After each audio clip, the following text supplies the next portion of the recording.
Puede intervenir cuando quiera con una risa, no hay problema. Grabar en la nube. Ya, chiquillos, comenzamos entonces con la clase correspondiente a la clase número 3 del módulo 2 de la asignatura Procedimientos Imagenológicos Simples, ¿sí? Con equipos simples. ¿A qué nos referimos cuando hablamos de equipos simples, chiquillos? Los equipos ionizados y no ionizados. Equipos con radiación ionizante. Ya, pero más allá de la técnica de la radiación, el que sea simple. ¿Qué? ¿Los rayos X?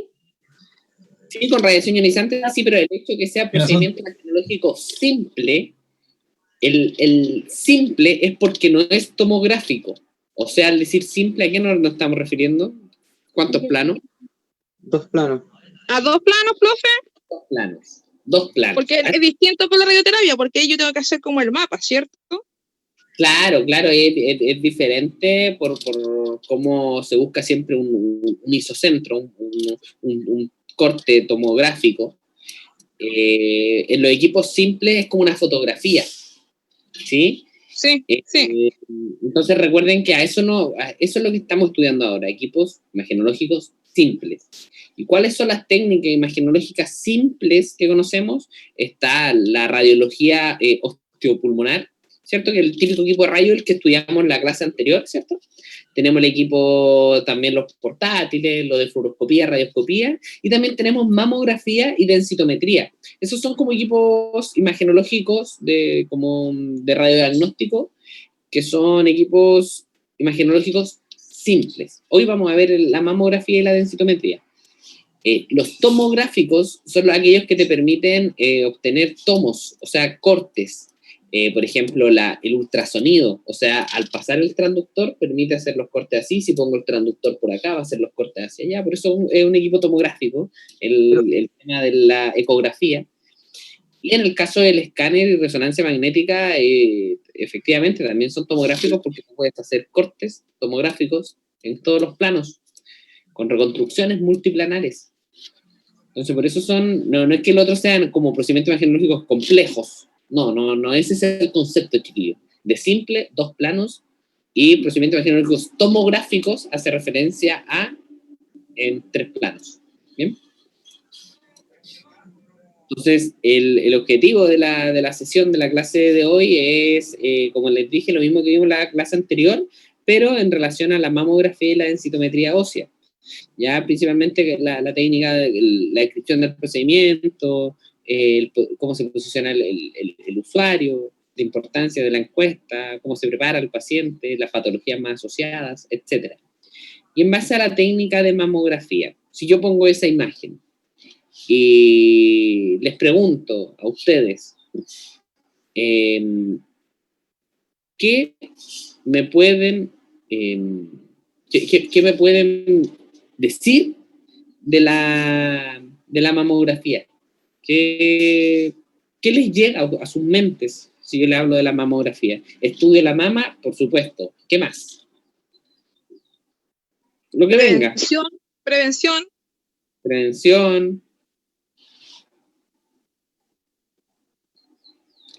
Cuando yo le hablo, Seguimiento. Bien. Diagnóstico, excelente. Y respecto al equipo, compresión, la preparación, el dolor, no sé si es que, más allá de una palabra en particular, ¿qué le llega a su mente respecto a la descripción de la técnica? Así como que preguntara, háblenme lo que quieran, o lo primero que le llegue a la mente de mamografía. Ultra, super, hiper dolorosa. Ultra, hiper, mega dolorosa. Sí, obvio lo mismo. La pregunta mía, profesor de mamografía, a las personas que tienen menos seno, ¿debe ser más doloroso? Según yo. Claro. También todo tiene que ver con el dolor es súper subjetivo, como que el dolor para alguien no es dolor para otros. Exacto, ¿sí? Frente a eso, yo tomo la pregunta que usted me hace desde el punto de vista de que si uno se peñisca, por ejemplo, aquí el brazo o la mano, no sé, una buena cantidad de piel no duele tanto como cuando te pellizcan Pequeño. tipo de piel, ¿cierto? Como que ahí tiende a doler más por la cantidad de presión que se hace frente en una pequeña zona, ¿cierto? Es por eso era mi pregunta. Por eso, porque por ser en el caso mío, busto hay, pero hay personas que tienen menos, entonces digo, si a mí me dolió, me imagino a las personas que tienen menos busto. Debe doler más. Mi pareja, mi polola, trabaja mi novia, estamos pronto a casarnos, ella trabaja en mamografía. Bien espontáneo le voy a preguntar su pregunta para ver, porque como no puedo decirle yo si duele más o duele menos, le voy a hacer una pregunta como en base a la queja de los pacientes. A ver, déjeme ver cómo me conteste. Asómate un poquito. Te hago una pregunta. Los pacientes, cuando tienen, por ejemplo, menos tejido mamario versus una paciente que tenga más tejido mamario, ¿a alguno le duele más que a otro? ¿Te hacen el comentario? Sí. Cuando tiene más glándula mamaria, ahí sí. Cuando hay más tejido mamario. Por ejemplo, las mujeres más jóvenes que no han sido mamás tienen más glándula mamaria. ¿Alcanzan a escuchar? A ver, Sí, Poquito, profe. Poquito, se escucha. Poquito. Que las pacientes que tienen más glándula mamaria generalmente son las pacientes más jóvenes que todavía no han sido mamás. Entonces esas mamás, independientemente del porte, si son más grandes o más chicas, les va a doler más. En cambio, pacientes que ya han sido mamás, que ya han tenido hijos, que ya han dado de amamantar, les duele menos, porque también con la edad disminuye la glándula mamaria y eso hace que la paciente tenga más grasa en su mama, más que tejido mamario. Entonces, cuando es grasa, la verdad no les duele, a veces no les duele nada. No es tanto la compresión, sino que lo que duele es la compresión de la glándula. Sí, eso. Más allá del tejido. Una consulta, ¿Sí? una pregunta, pero si fue mamá y igual sigue teniendo menos tejido mamario, ¿va a sentir dolor? Sí, igual depende mucho del paciente, ¿eh? O sea, hay pacientes que entran, se mueren de la risa y no les duele nada, y hay pacientes que, yo tuve una paciente una vez que casi se me desmaya. Pero este es como el promedio. Generalmente cuando son más jóvenes siempre va a doler más y a medida que la edad avanzando va doliendo menos. Ah, ya, gracias. En general, porque siempre hay sus opciones. O sea, yo igual he tenido abuelitas que les duele la vida. Claro. Pero las abuelitas son más brillantes. Sí, la abuelita Ya siempre han pasado por mucho. Para ayudar a la abuelita. Muchas gracias. De nada. Gracias. Que haga ella la clase. Ahí a la clase. Qué bullying. Entonces, claro, respondiendo a eso, fue buena la intervención de la Carito porque de alguna manera ella nos da a entender que no tiene que ver con el tamaño en sí de la mama, sino con el tejido de la glándula finalmente. ¿Sí? De seguro tiene mayor inervación, por lo tanto genera el dolor. Más allá de la grasa que pueda tener la mama. ¿Sí? Entonces, finalmente yo creo que la respuesta puede ir más porque si eres más joven, de seguro puede que te duela más a que si eres mayor. Pero volvemos a lo mismo, el dolor es subjetivo y puede variar mucho en base a la densidad, o sea, o a la etapa en la cual se encuentra la mujer o el hombre que se tome el examen. Recuerden, no es solo un examen dirigido a mujeres, también pudiesen llegar a pedirle mamografía a hombres. Bueno, ¿qué más sale de mamografía? ¿Qué otro comentario nos llega?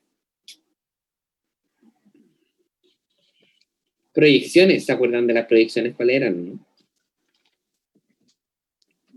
Las proyecciones ¿Oblicuo básicas. lateral? ¿Cuánto? ¿Oblicuo lateral? Oblicua medio lateral. Faltó el medio. Porque la radiación va de medial hacia lateral. Es como que compriman desde el centro. Entonces es una proyección oblicua porque lleva ángulo, ¿cierto? Pero es una oblicua medio lateral oblicua. O sea, la radiación va desde medial hacia lateral. Entonces, claro, buena, porque es oblicua medio lateral. Ahí tenemos una de las proyecciones básicas. Que es precisamente esa, la que están tomando ahí. Si se fijan, la radiación viene desde arriba. Entonces, esa radiación es una proyección oblicua y es oblicua medio lateral, porque sale por lateral. Bacán. ¿Y cuál es la otra proyección? ¿Caudal? Caudal, si no Caudal. me equivoco. Como Caudal. Sí. También pasó algo ahí, similar a lo que pasó recién. No es solo caudal, sino que se llama cráneo caudal. eso. Me faltó el cráneo. Me faltó el cráneo caudal. Y es porque la radiación va desde craneal hacia caudal. Es de arriba hacia abajo, pero en esta posición, en 90 grados. ¿Ya? Una posición vertical. Como si se estuviese comprimiendo en el equipo que está ahí atrás. ¿Sí? Esa sería la proyección cráneo-caudal. Estas son las proyecciones básicas de mamografía. Por protocolo se toman solo 2 proyecciones por mama. Una cráneo-caudal y una oblicua medio-lateral o medio-lateral oblicua. ¿Cómo decirlo al revés? Oblicua medio-lateral o medio-lateral oblicua. ¿Sí? Esas son las proyecciones básicas que siempre van por estándar. ¿Se pueden tomar otras proyecciones? Claro que se pueden, pero ya se llaman proyecciones adicionales o proyecciones complementarias de mamografía. No son las proyecciones básicas. Profesor, ¿y cómo se llamaría la ecografía mamaria? En Tal este cual. sentido. ¿Ecografía nomás? La ecografía mamaria o la ecomamaria o el ultrasonido mamario o la ecotomografía mamaria es lo mismo, pero eso es otra técnica. Y una técnica donde se necesita un transductor. Yo tengo...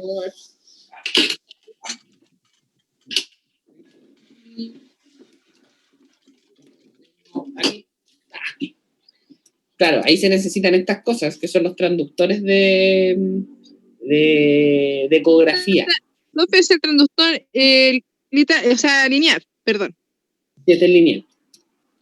Este es Es que los lineal. conozco solamente así de voz y de voto, porque presencialmente usted podrá ver que no hemos tenido una. Sí, este es el transductor lineal. Lineal. Sí. Entonces, la ecotomografía es otra técnica. Vamos a hablar de eso, pero cuando entren a la asignatura de equipos tomográficos. ¿Sí? Ya, profe. Generalmente la mamografía va de la mano con una ecotomografía mamaria. Son técnicas muy complementarias la una con la otra. ¿Sí? Algo que a mí me interesa mucho considerar en mamografía, chiquillo, en general, tiene que ver con el perfil de la paciente o del paciente. El perfil del paciente que se toma una mamografía anualmente, año a año, muchas veces llegan con harta incertidumbre. Miedo quizá.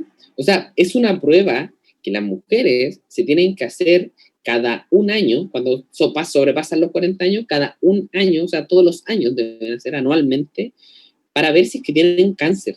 Entonces, hay una carga emocional. Es una carga emocional potente. Entonces, muchas veces el paciente viene con una ansiedad que lo transforma a la paciente en una persona muchas veces muy desagradable, será la palabra, irritante, molesta con la vida, no sé. Se lo planteo porque nos damos cuenta, siempre conversamos con mi pareja, nuestra relación, más encima trabajamos juntos, trabajamos en el mismo lugar físico. Entonces, siempre hablamos mucho como del perfil de los pacientes. Y ella me cuenta muchas veces que el perfil del paciente de mamografía es un perfil que llega con un nivel de estrés y un poco bien irritable. De repente se le hacen las preguntas y el paciente está tan concentrado que le va a doler, la paciente que le va a doler el examen, que muchas veces ni siquiera puede contestar bien las preguntas que se le hacen. O sea, vienen con un nivel de estrés considerable. Entonces, si uno ya sabe eso, es mucho más fácil atender a la gente así. O sea, ¿qué pasa si yo te digo, ustedes, por ejemplo, van a llegar a la casa a su mamá y ustedes saben que la mamá está enojada? Uno, ¿qué hace? Tú llegas ahí como haciéndote medio loco, como que enfrentas una situación ya sabiendo la condición que hay. Entonces, lo mismo sucede cuando uno enfrenta a un paciente.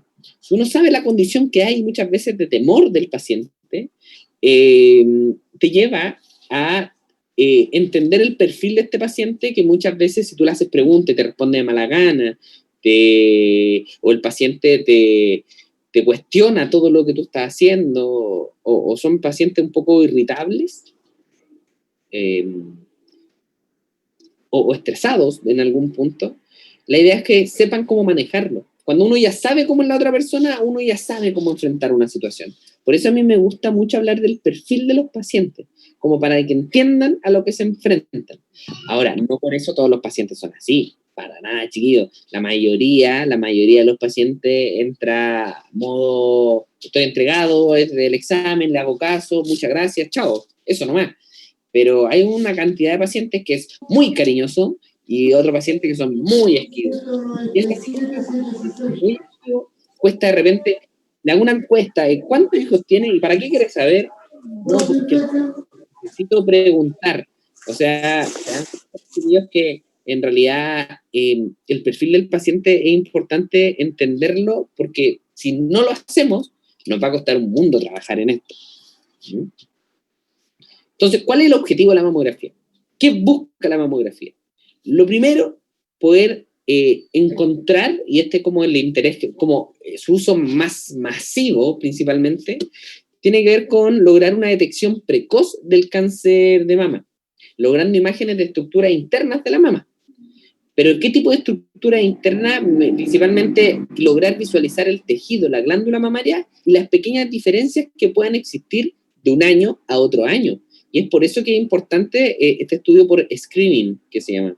El estudio por screening o el estudio control, la mamografía anual, es principalmente para eso, para pesquisar un posible cáncer de mama en una etapa precoz y así tener un mejor pronóstico, claramente.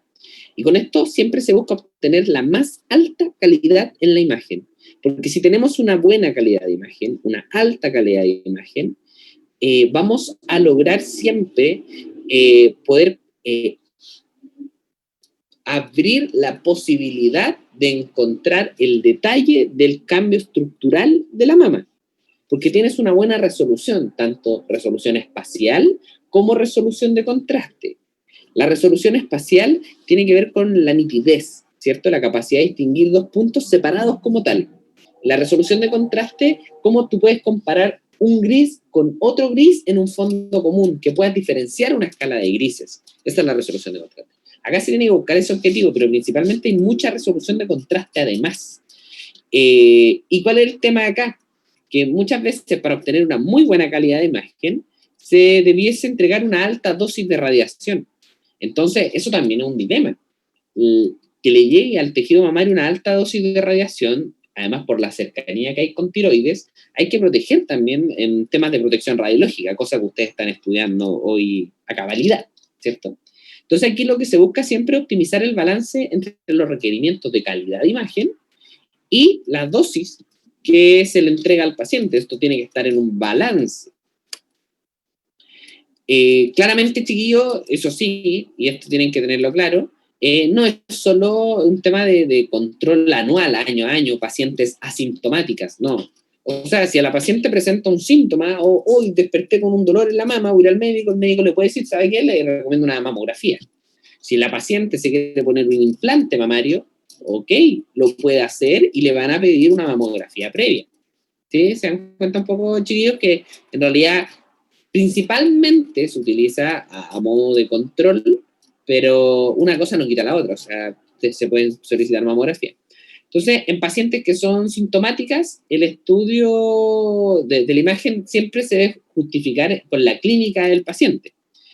En mujeres asintomáticas, que no tienen síntomas, se justifica solo si se cumplen algunos criterios de edad o factores de riesgo. Si la paciente no tiene antecedentes familiares, por ejemplo, se recomienda realizar la mamografía sobre los 35 o 40 años, pero si llegase a tener antecedentes familiares de cáncer de mama, incluso desde mucho antes. Pero esto ¿de qué depende? Del protocolo de cada centro o del pensamiento clínico que pueda tener el ginecólogo o ginecóloga, el médico de cabecera de la paciente.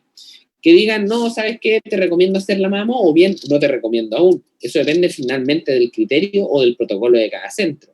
Sin embargo, por lo general mandan a hacer la ecomamaria, pues cuando uno tiene antecedentes, pero es menor, mandan a hacer la ecomamaria primero, es más flexible y se ve mejor para la edad más temprana. Que tiene que ver principalmente por el tejido mamario más denso. El tejido mamario es mucho más denso cuando la paciente también es más joven. Es más joven. Entonces, cuando es más joven y el tejido es más denso, visualizar a través de una mamografía nos sirve muchísimo, que digamos, porque se pueden esconder algunas patologías dentro de esta densidad del tejido. Sin embargo, sobre los 40 años el tejido empieza a perder esta densidad, se empieza a poner un poco como con mayor cantidad de grasa en la mama y se pudiese empezar a desarrollar un cáncer, y ahí sí se podría visualizar porque tendríamos menos densidad, que me permitiría poder evaluar algún cambio en la estructura de la mama. Por eso sobre los 40 años se recomienda más que nada por la densidad del tejido. Pero insisto, eso depende del protocolo de cada centro, y previo a los 40 años siempre se va a recomendar tener control con una ecotomografía mamaria. Por ejemplo, si alguna de ustedes, o chiquillas, en algún punto dicen, sé que estoy sana, estoy todo bien, pero a lo mejor sería bueno hacer una ecotomografía mamaria, porque de aquí a unos años más, si es que me llegan a pillar algo en alguna mama, la primera pregunta es, ¿esto te salió hace rato? ¿Ya lo tenías? ¿O te salió recién? Eso es lo primero que hay como que saber. Y si ustedes ya tienen una ecotomografía mamaria, por ejemplo, desde la edad que tienen ahora, ya a medida que vaya pasando el tiempo, van a tener un antecedente clínico de decir, bueno, estas eran mis mamas a tal edad. ¿Sí? Eso nunca está de más, para que lo tengan siempre en consideración. Y acuérdense que en mamografía, al igual que en rayos, pueden existir 3 sistemas que son los básicos de adquisición de imagen. El convencional o análogo, que es lo mismo, la placa radiológica adentro de un chasis, se mete en un cuarto oscuro a través de un líquido revelador y pasa por el sistema de revelado, fijado, lavado y secado, y sale la mamografía en una placa, ¿sí? También está la digital indirecta, que tienes un chasis de fósforo que es fotoestimulable, que una vez que le llega la radiación, este chasis queda con una imagen latente, y al procesarlo por un lector PCR o un lector de estos chasis indirectos, aparece la mamografía en la pantalla. Y el digital directo, que se toma la mamografía y en un tiempo, un par de segundos, aparece ya en la pantalla para ser visualizada. Esa sería la digital directa. ¿Hay alguna duda respecto a esto, que yo siempre le hablo del mismo tema, pero me interesa que ya lo sepan cómo diferenciar una de otra? ¿Sí? Bien, veamos cómo es la técnica. ¿En qué consiste la descripción de la técnica de mamografía? Es recomendable que la paciente sea previamente informada del procedimiento de manera escrita o verbal. Lo que les decía el otro día, es súper importante poder conversar con el paciente y poder explicarle a qué se va a enfrentar. Que se le expliquen las características de la prueba y que sepa de frentón que le va a doler. O sea, eso, si bien como que la mamografía tiende a ser uno de estos exámenes que se hace como harto comentario como boca a boca de que efectivamente duele, es principalmente porque es como la característica principal de la técnica. O sea, a mí me encantaría que cuando hablen de la mamografía, el comentario sea, oh, qué importante hacer la mamografía, que más que oh, qué dolor, porque el dolor se asocia como, ah, no, qué lata, ¿cierto? Y se entiende el dolor, pero, o sea, si ese dolor que vas a vivir una vez al año te podría llegar a salvar la vida, no sé, chiquillo, yo creo que es momento de una manera como de evangelizar la radiación, no sé cómo llamarlo, la protección radiológica, evangelizar la salud, como lo quieran, es que cuando estemos conversando, ustedes utilicen como bandera, como muy, muy propio a lo que ustedes se van a dedicar, en la importancia de la mamografía, por ejemplo, en poder pesquisar el cáncer a tiempo. Darle valor al tema. Si ustedes están conversando en un carrete, conversando con alguien, cuando conversen con su pareja, cuando conversen con sus hijos, cuando conversen con sus cercanos, sus amigos, la idea es que ustedes puedan siempre tomar lo positivo que puedan sacar de lo que están estudiando para darle ese valor agregado, tener el tema de conversación y culturizar a los que te rodean con algo tan importante como la educación. sobre todo en temas de salud. Entonces, para mí es súper importante que ustedes cuando escuchan esta clase se cuestionen, o sea, a ver, mi mamá, ¿qué edad tiene? Tanto. ¿Se ha hecho la mamografía? ¿Sé si es que se la ha hecho? ¿Tengo algún conocimiento si es que se lo ha hecho? Le voy a ir a preguntar. O sea, ese sencillo gesto es una manera de educar a la población para que podamos tener una menor incidencia de muerte por cáncer de mama. O sea, nosotros que estudiamos esto, compartamos. El estudio generalmente, chiquillos, se realiza en bipedestación, o sea, generalmente se realiza de pie, a no ser que la paciente, el examen deba ser con la paciente sentada, producto de que la paciente, por ejemplo, esté en silla de ruedas, ¿cierto? Tenga alguna situación de discapacidad. Entonces, vamos a la técnica como tal. Profe, Ajá. ¿los bastones de aluminio tienen alguna incidencia en una resonancia nuclear? No entiendo su pregunta. Es que mi esposo hoy día se puede hacer una resonancia nuclear a vida íntegra y le pusieron, está caminando con bastón en este minuto porque está operado de la cadera, del fémur. Y le hicieron atado porque tenía que entrar sin bastones. Le cuento, hay otro tema, o sea, como que ya stop mamografía y nos estamos yendo como pum, a otro lado. Pero frente a eso, claro, yo estoy para responder todas sus preguntas. Le explico que en resonancia magnética, al ser un imán, cualquier elemento ferromagnético se convierte en un proyectil hacia el resonador. Un proyectil. Entonces, por ejemplo, yo trabajo todos los días en resonancia magnética. Y me pasa que de repente llegan los pacientes con bastones. Entonces ahora yo les estoy contando como la misma historia, pero desde la mirada del tecnólogo, quizás. Entonces, desde el que te está atendiendo. Entonces, cuando el paciente viene con los bastones, yo le digo, hasta ahí nomás. Usted no puede pasar hacia allá con el bastón. Debido a que el resonador magnético es un campo magnético y yo no conozco el material de su bastón.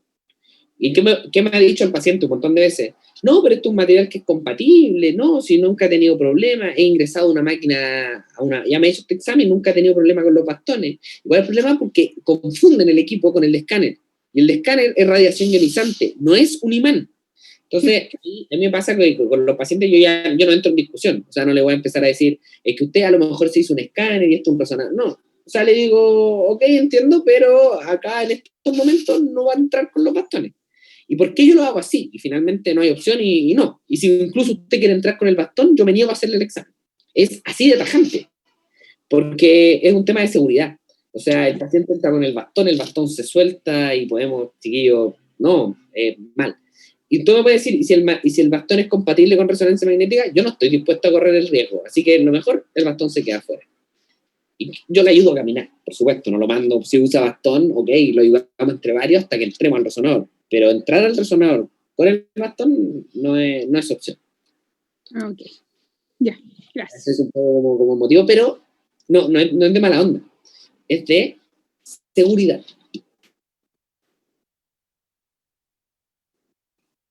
Profesor, tengo una consulta. Dígame. Mire, si a un paciente le sale un examen que diga fibroadiposo, esos son lo que se puede, es como copos de grasa, perdón, que lo pueden extraer con una cirugía simple, ¿o estoy mal? Sí, o sea, ahí lo que se hace principalmente,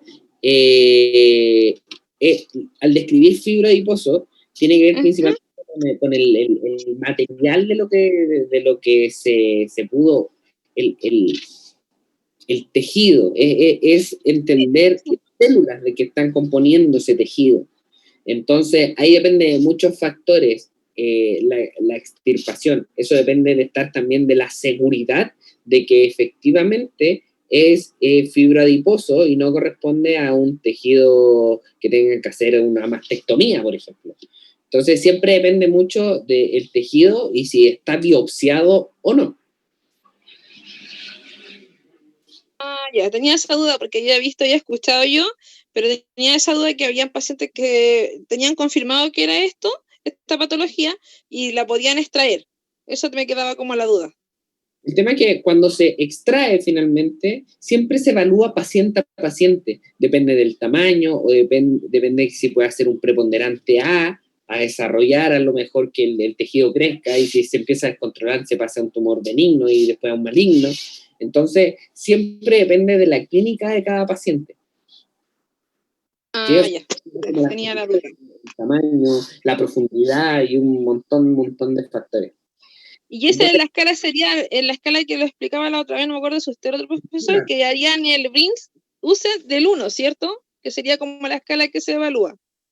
O sea, sí, es la escala de BIRATS va del 0 al 6, donde se acuerdan que lo estuvieron estudiando, que donde el 0 era un examen que no era concluyente, el 1 era una mama completamente normal, que no tenía nada, una mama, lo que se espera anatómicamente, lo que corresponde y es.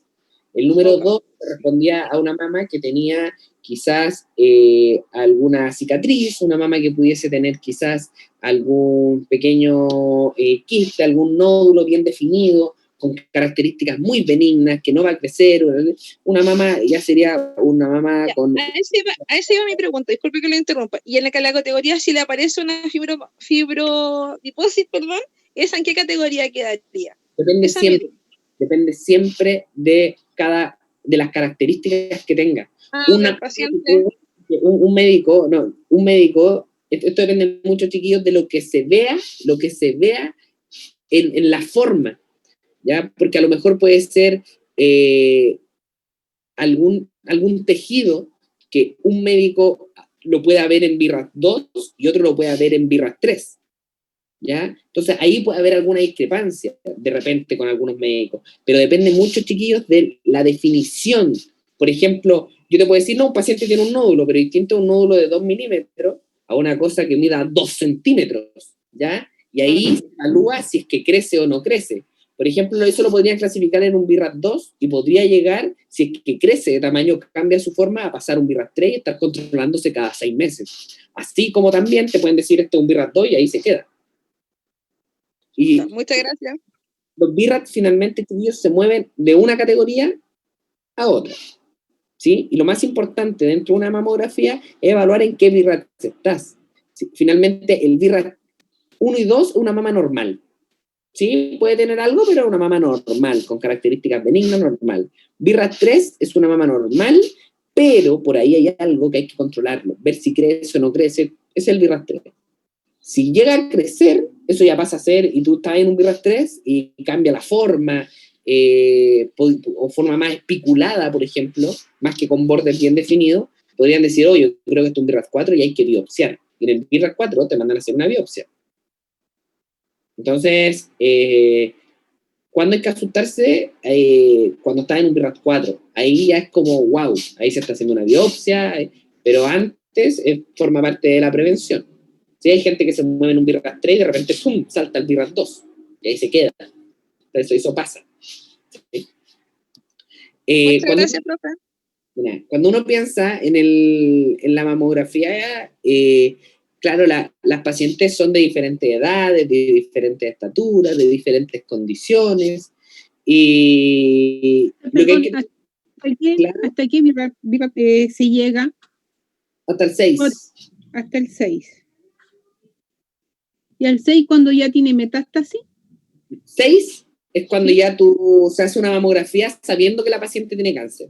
Es como, hola, vengo a hacer una mamografía, tengo cáncer, ya lo sé, lo tengo claro y me están haciendo un control, cáncer ya. Ok, gracias. O sea, un poco como hasta ese se llega finalmente.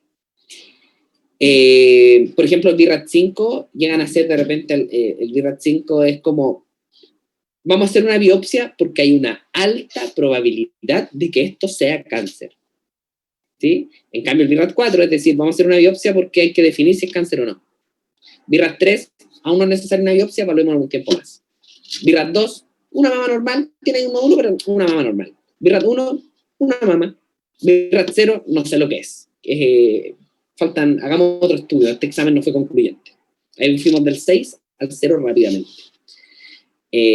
Chiquillos, no es tan sencillo el tema en todo caso. hay un montón de definiciones respecto a lo que yo le estoy hablando de los BIRATs. O sea, hay tesis completas, hay estudios completos y libros completos de BIRATs, ¿ya? Esto es como una manera de poder caracterizarlo, de una manera de graficarlo en su mente y que ustedes puedan entender cómo es cada uno de los BIRATs. ¿Cómo es la técnica diagnóstica de mamografía, chiquillos? Se puede mover entre 15 a 30 minutos una agenda de mamografía. Cuando el paciente ingresa, se le pide que se desvista de la cintura hacia arriba, y este paciente que entra, que se vistió la cintura hacia arriba, si se le entrega una bata, porque el protocolo así lo indica, el paciente se pone una bata con la abertura hacia adelante, porque ahí va a tener las mamas. En el caso de que no se entregue bata, ahí como que pasa a llevar un poco el respeto al pudor del paciente, pero en muchos centros llega a pasar así por un tema de flujo y de recursos. O sea, el paciente se pone la bata para sacársela y la va a usar 10 segundos. Entonces, de repente, ahí también depende mucho el protocolo de cada centro, chiquillos. ¿A qué me refiero y por qué me gusta hablarle de los protocolos de cada centro? ¿Qué puede ser una cosa y cómo podemos llegar a otra?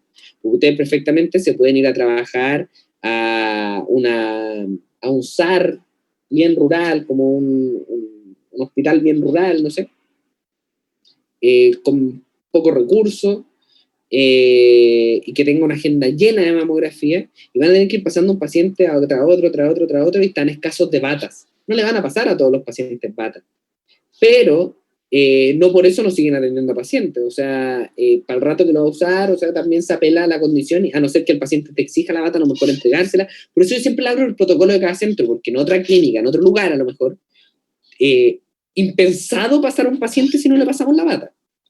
Entonces, por eso uno se tiene que adecuar y tiene que ser medio camaleón para cosas. Saber dónde está trabajando y cómo adecuarse a cada una de las circunstancias, dependiendo el lamentable tipo de salud o modelo de salud que hay en Chile, que es un sistema mixto, ¿sí? ¿El paciente para este examen requiere ir acompañado? La respuesta es que no. Si eso al paciente lo hace estar más tranquilo, bien, pero no un requerimiento como absoluto. Pero si lo hace sentir más relajado al paciente, bien. Medicamentos, no es necesario tomar medicamentos y puede tomar su medicación habitual y no hace para nada falta ir en ayuda. Lo que sí hace falta siempre para el paciente que vaya bien higienizada o higienizado el paciente, por un tema de respeto, de orden, de higiene, por supuesto, y que no se ponga loción, cremas, ni aceites que puedan interferir en la resolución de contraste de la imagen y puede aparecer ahí un artefacto. Un artefacto es todo aquello que aparezca en la imagen que no corresponda a la anatomía del paciente y producto del desodorante que se puso, aparezca en la imagen porque se pasó a llevar tejido axilar, por ejemplo. Y talco tampoco. ¿Cómo? Talco tampoco. Tampoco, efectivamente. La ropa, en realidad, el paciente, esto es como indicación para el paciente, que vaya con cosas en realidad más sencillas de sacar. A mí me pasa un montón de veces, uno pasa a los pacientes y se están sacando un accesorio, dos accesorios, tres accesorios, cuatro accesorios. Vienen a radiografía o una resonancia o cualquier examen a esta zona lleno de piercing. Yo digo, ¿por qué si vas al examen no se te ocurre sacarlo antes? ¿Por qué llegas hasta esa instancia? De repente uno está con una agenda acotada y con los pacientes que van con tantos objetos metálicos, de repente te pueden disminuir tu tiempo de atención.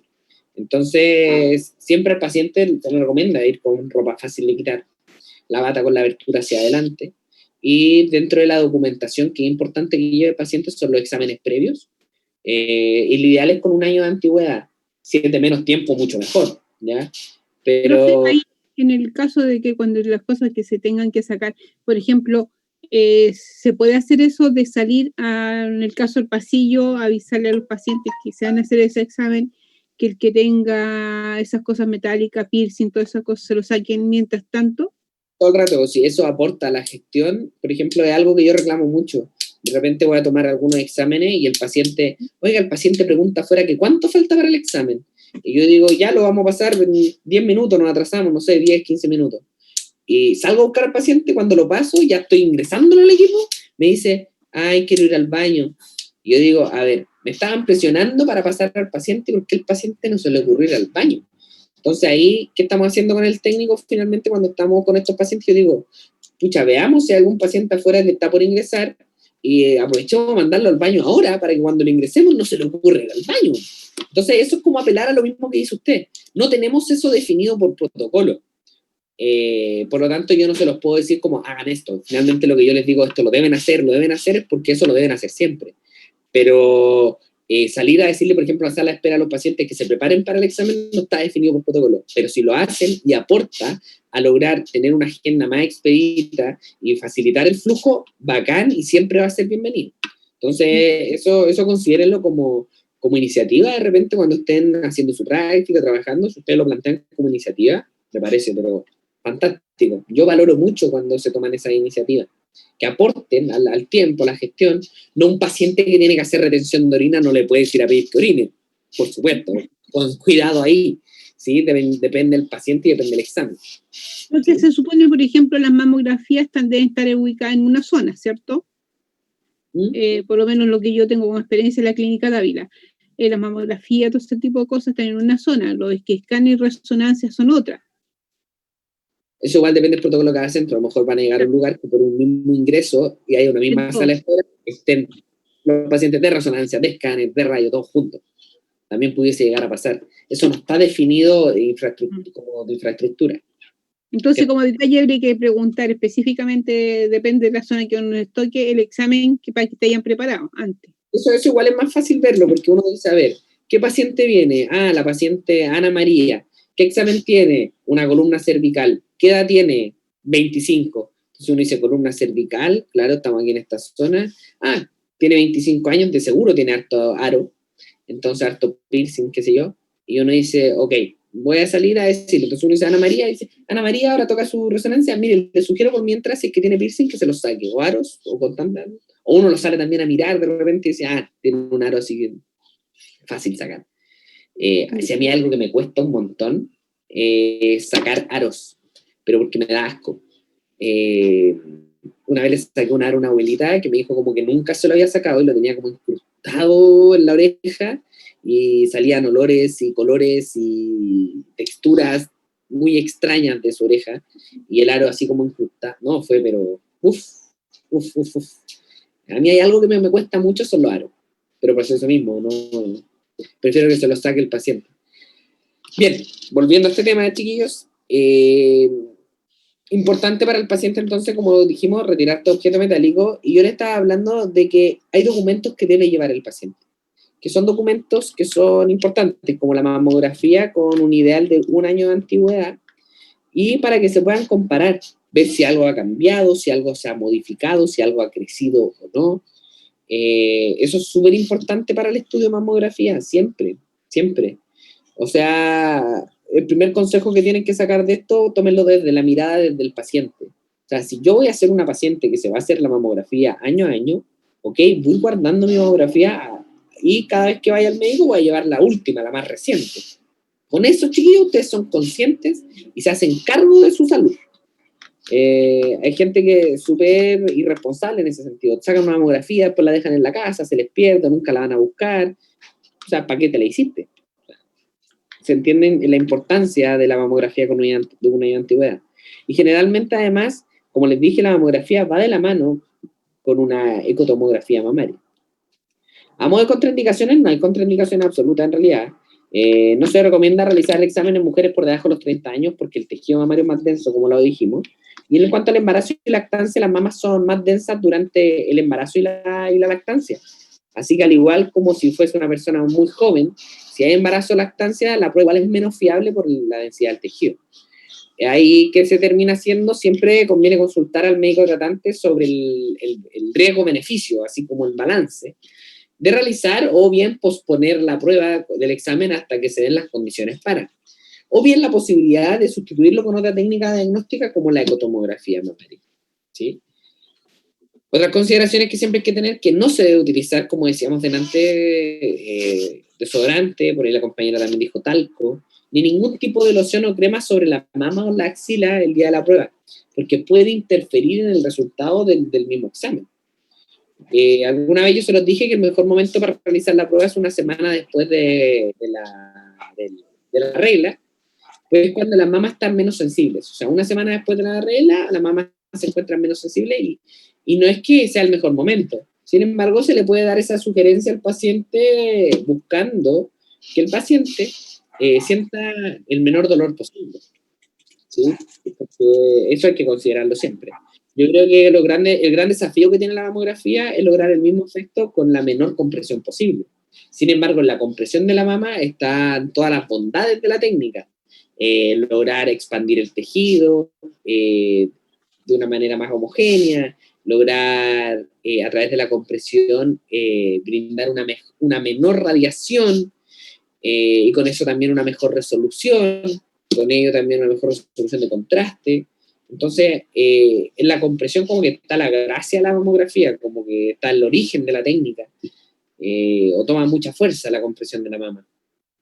Entonces, yo creo que el gran desafío que tiene la tecnología o la industria en salud es lograr una mamografía con menos dolor. Y así más mujeres también se lo harían y quitarían más el miedo. Y informar al médico sobre el uso de tratamientos hormonales que puedan existir, antecedentes de cirugía sobre la mama. O si, por ejemplo, tiene antecedentes personales, familiares o factor genético que le pueda llevar al cáncer de mama. Y siempre dejarle claro al paciente que él es el responsable de su examen. Preguntarle al antecedente, o sea, hacer cargo al paciente de su examen, hacerlo cargo, o sea, su examen va a estar listo para tal día, y es importante que lo retire porque recuerde la importancia del examen y por qué se lo está haciendo, o sea, venga a buscarlo desde esta fecha en adelante, no lo deje acá, porque hay un montón de personas que les preocupa hacerse el examen, se lo hacen y no lo retiran. Cuando son resultados críticos, claro, el centro tiene la obligación legal de hacer el llamado telefónico o dar el aviso al paciente del resultado crítico, pero es importante que el paciente sepa, porque si se traspapela o no te avisan, que puede ser una posibilidad, que el paciente se haga cargo y vaya a retirar su examen, que no asuma como que los resultados son normales si el médico o el establecimiento no se pone en contacto. Pues finalmente es el mensaje. He escuchado mucha gente que dice, no me han llamado porque no tengo nada. Se quedan con eso. Un montón. Yo, por ejemplo, este tema se lo hablo a mi mamá siempre, y, oye, tu mamografía, me dice, pero si no, ahí no la he ido a buscar. Y yo como que, así como agarrado no entiendo. Pero es porque, claro, eso que le sucede, yo que soy del área, como que no lo entiendo, pero se van a dar cuenta, chiquillos, que es más común de lo que uno cree, que el paciente dice, si no me llamaron por algo será, y la cosa no es tan así. Y a modo como descripción de la técnica, recuerden que un estudio, el básico, son 2 proyecciones por mama. En realidad son 4 imágenes, 2 de la mama izquierda, 2 de la mama derecha. Las proyecciones son cráneo caudal, o sea, la radiación viene de craneal y recibe caudal, y la otra es la medio lateral oblicua o la oblicual, dice, o la oblicua medio lateral oblicua o oblicua medio lateral. Si es necesario, si que se requiere para poder estudiar una zona en particular, se pudiesen hacer proyecciones que son complementarias. Recuerden, la máquina, los componentes también tiene un ánodo, un cátodo, tiene una ventana, un punto focal donde impactan, ¿cierto? Los electrones para que se produzca la radiación. La radiación que se da acá es principalmente una radiación de tipo característica. No se da mucho en mamografía radiación de frenado. Lo que se utilizan son los picos de energía con una onda de radiación discreta, no continua, de una radiación de tipo característica. Esa es la mayor radiación y a la que se le saca provecho en mamografía. Y el compresor de la mama, al comprimir la mama, la comprime contra un portachasis, que es ese que ven ahí, que generalmente es de un material como de fibra de carbono, el cual se le pone el chasis radiológico, que va de ahí, ¿cierto? Ahí. Y bajo este chasis radiológico está el control de exposímetro automático, que como lo mismo que el otro día me preguntaban en rayos, ¿qué son esos? Son cámaras de ionización, que se ioniza el gas y dice, hasta aquí llegó la radiación suficiente, cortemos el disparo. Y por eso controla automáticamente el disparo de la radiación.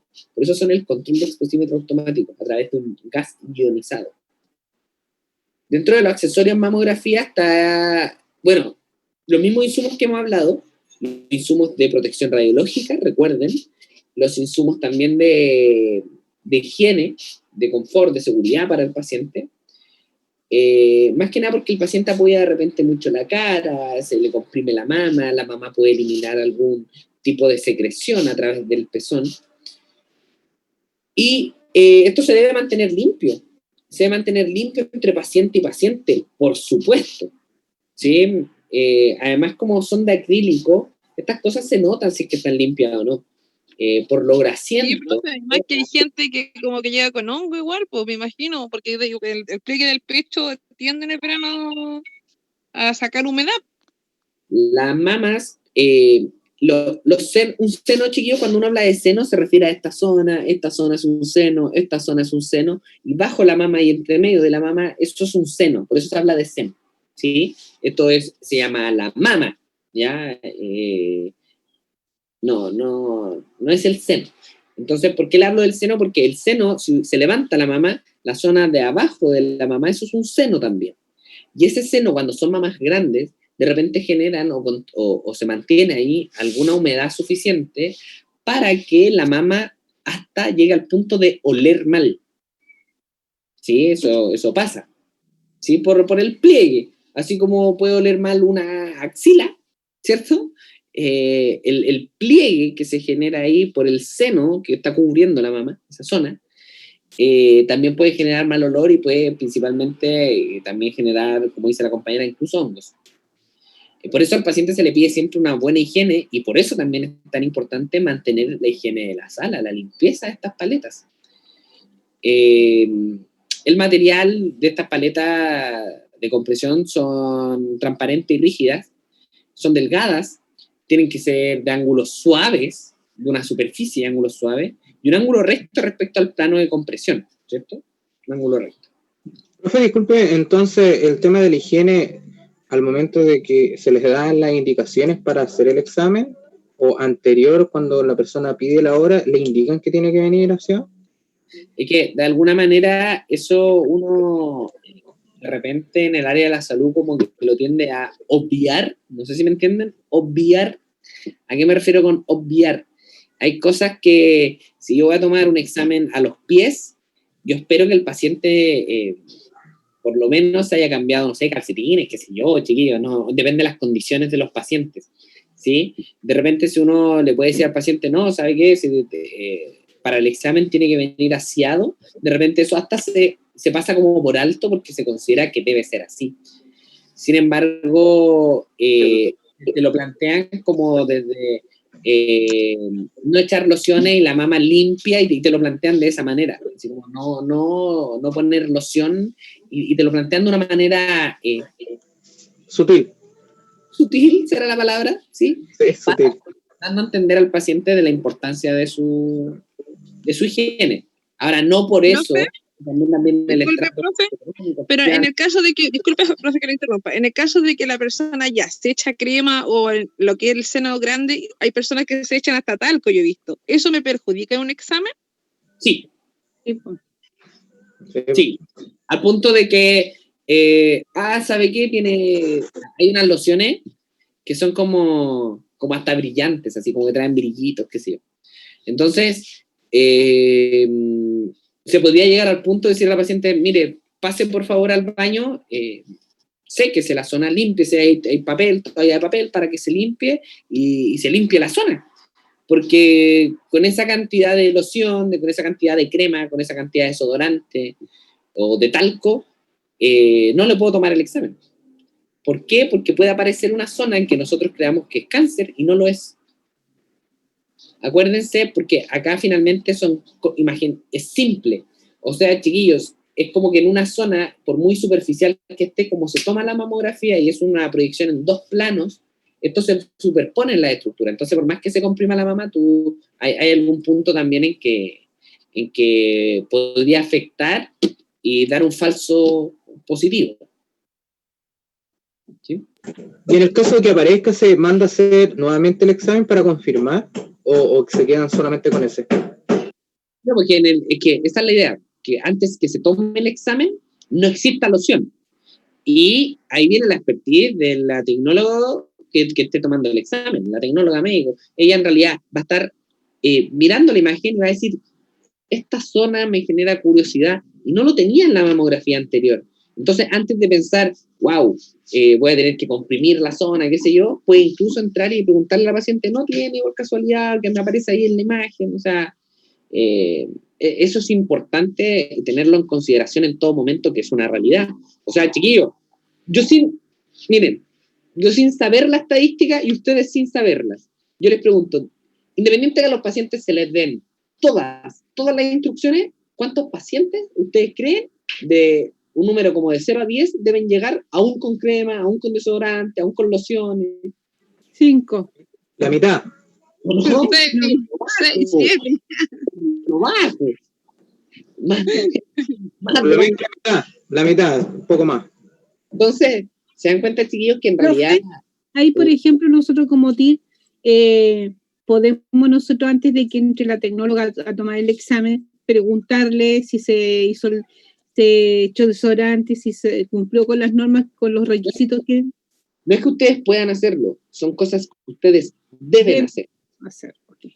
¿Sí? Eso, entendiendo, chiquillos, que la preparación del paciente, entender que el paciente está en óptimas condiciones para los exámenes, en gran parte es mucha responsabilidad de su labor, de que el paciente esté en las óptimas condiciones para el examen. Entonces, ustedes sabiendo estas cosas, chiquillos, sabiendo estas cosas, cuando vayan a su práctica, siéntanse libres de preguntar, de hacer, de preguntarle al paciente, no vino con lociones, no vino con crema. O sea, de repente son preguntas importantes. Que a ustedes a lo mejor por temor, por vergüenza, van a no querer realizar. Pero si ustedes saben, se lanzan nomás. Mientras saquen a relucir sus conocimientos, siempre van a andar mejor. Ahora, si te llaman la atención y aparece un tecnólogo que te dice, oye, déjame esa pregunta a mí, tú no hagas eso, ok, listo. Tú ya sabes que sea así y a lo mejor la quiere hacer ella, ya, bien por ella. Pero no tengan miedo a expresar los conocimientos que ustedes ya van adquiriendo a medida que los vayan a poder ir desarrollando. ¿Sí? Entonces, lo importante de la paleta que comprime, chiquillos, de la paleta compresora, es que permite reducir y homogenizar el espesor de la mama. Y con eso también se permiten muchas cosas, como reducir la cantidad de radiación y obtener también una mejor resolución de la imagen. Las paletas pueden ser de diferentes tamaños, depende si es que va a ser un examen estándar o un examen más localizado o focalizado, ¿sí? En mamografía no se le coloca ni un delantal, nada para abajo, para la cintura para abajo, para la radiación, ¿cierto? La verdad es que se pudiese llegar a hacer, sin embargo, la radiación en mamografía va como bien dirigida. Incluso no sé si se han dado cuenta que en temas de protección radiológica, como que en mamografía, yo creo que la mayor protección radiológica que uno pudiese llegar a hacer, tanto para el profesional ocupacionalmente expuesto y el paciente, es el protector tiroideo. Yo creo que esa es como la mayor protección radiológica que se pudiese hacer, porque la radiación que debe llegar desde la falda, o sea, como desde la cadera, de la cintura, una radiación que debe ser más bien casi despreciable. Por eso también, si se fijan, la tecnóloga cuando está haciendo el examen, de repente es como unas mamparas como de vidrio, de un vidrio plomado, pero como que no hay un exceso de protección radiológica. Si hay distancia, si se aleja, está la protección radiológica, está el biombo plomado, todo lo que significa, por supuesto, pero si ya estar comprimiendo la mama y además una falda plomada que pesa, yo creo que para la paciente ya es como mucho. Siento que si se lo va a hacer una vez al año, la protección radiológica ahí es principalmente de la tiroides por la cercanía o la distancia que hay desde la fuente de radiación. Ahora yo conversando, por ejemplo, con mi pareja que hace mamografía todos los días y muchas, me dice que para ella ya encontró que en realidad el protector tiroideo, o que por lo menos el protector tiroideo que ella tiene en el trabajo por la forma que tiene, de repente se le mete mucho en el examen. Y ha tenido que repetir, por ejemplo, algunas mamografías solo porque el cuello, la posición que toma la paciente, el cuello alcanza a asomarse un poquitito ahí como para el detector y aparece. y te afecta la imagen, y tienes que tomar otra mamografía solo porque se te metió el cuello tiroideo. Y eso significa más... ¿Cómo? O sea, no es ningún aporte en realidad. No, Poco invasivo. Aquí tengo que ser bien cuidadoso, chiquillos, porque no quiero que me malinterpreten como que el cuello no sirve. El cuello sirve. No, sí entiendo, pero me refiero es que como no vienen en medida estándar esos cuellos, nunca son como la medida de uno.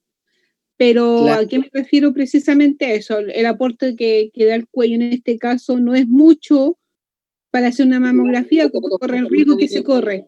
Una vez cada tanto tiempo, claro. Considerando eso y además considerando, chiquillos, que de repente que te puede afectar a la imagen, se te puede meter un poco el cuello y afectar a la imagen y por eso tenés que repetirla.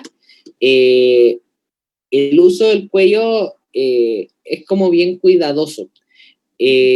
Nosotros en el trabajo, por ejemplo, alguna vez tuvimos unos cuellos mucho más delgados y eso eran súper buenos porque lo poníamos y quedaba muy apretado y con eso no tenías problema. Sin embargo, los cuellos que hoy tenemos son como súper grandes, así como llegan a molestar. A eso me refiero que son estándar, no son a la medida del cuello de uno. No, son medio estándar. Alguna vez tuvimos uno más pequeño que ese sí nos servía para mamografía, pero claro, el ideal... Si yo les pregunto, mamografía, ¿se usa protector tiroideo? La respuesta es sí. Esa es la respuesta, chiquillos. ¿Se usa el protector tiroideo? Sí. Si ustedes se preguntan, ¿y por qué a veces no lo usan? Es porque de repente pasan esas cosas como la que le acabo de contar, que la decisión se termina tomando como, mejor no lo pongo. ¿Ya?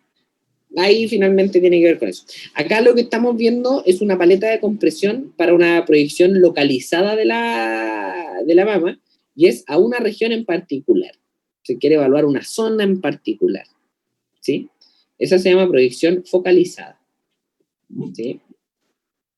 Y también hay paletas de compresión para marcación por biopsia. La mama está comprimida y a través de estos agujeros que están ahí, se le hace la punción de biopsia, se extrae el tejido para estudiarlo después en anatomía patológica a través de los microscopios y con eso evaluar si es que es cáncer o no. También se puede hacer a través de estas paletas de compresión con estos agujeros. La parrilla, porque también tiene parrilla Bucky, es porque en la mama se produce efecto Compton que no contribuye a la calidad de imagen. Como el efecto Compton, que es cuando la radiación viene e interactúa con la materia, ¿cierto? Extrae un electrón, pero la radiación desvía su dirección. No desaparece como tal, como el efecto fotoeléctrico. Sino ¿Eso por densidad? Eso depende muchas veces de la densidad de la mama. Y lo que pasa acá, cuando hay más densidad, hay mayor efecto Compton. ¿Sí? Ese es como el concepto.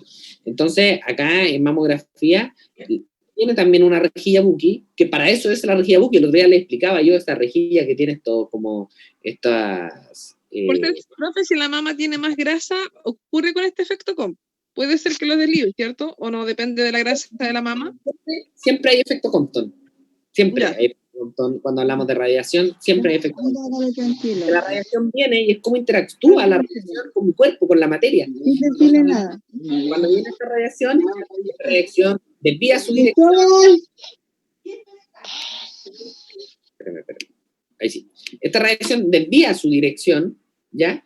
Y así como desvía su dirección, también extrae electrones, por eso va ionizando la materia, pero va desviando su dirección en diferentes ángulos.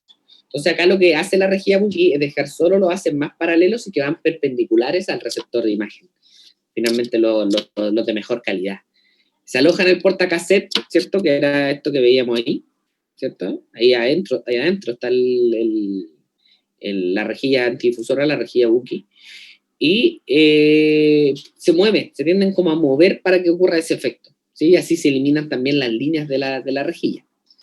Ahí tenemos este portachasis que yo les digo, que el chasis va adentro, y esto que es de material de una fibra de carbono. Incluida ahí va la rejilla antidifusora, rejilla Bucky.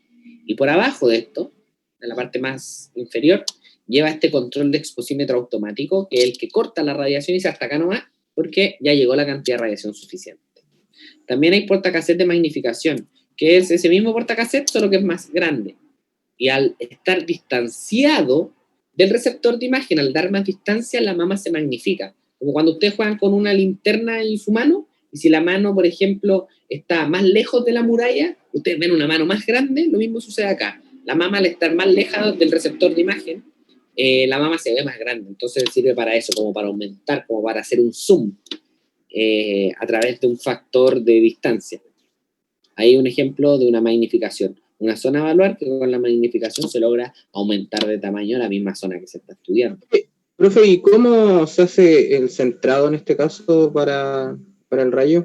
Porque ayer hablábamos de los otros tipos de examen y que sí hay que calibrar la máquina y ponerla en un punto medio. ¿Acá también es lo mismo o ya viene por default así? Es lo mismo, pero la mama se va moviendo en relación a la zona que se quiere estudiar.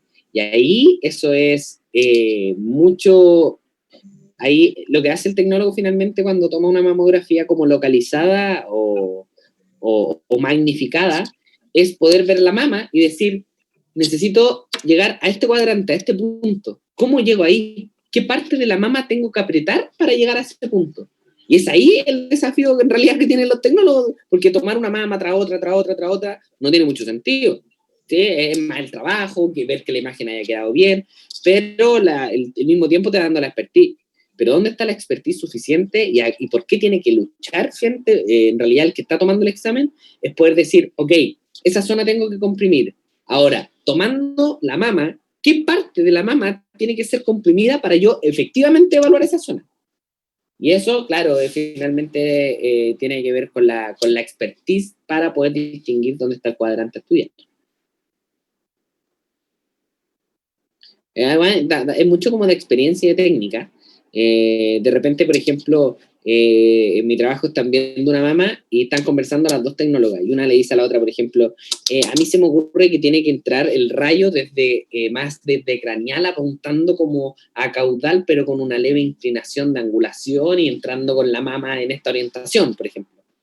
Y frente a eso, la otra le debate, sí, pero yo creo que no es tanto ángulo, yo creo que es menos, y ahí como que van viendo en realidad cuál es la mejor opción para poder lograr la proyección complementaria que se está solicitando. Pero es difícil. Pero después todo lo va dando la expertise. Por ejemplo, para llegar al cuadrante superior externo quizás de la mama, dicen, ok, para llegar a este punto tengo que comprimir desde esta manera. O sea, siempre van encontrando diferentes técnicas como para poder llegar al punto que se quiera evaluar.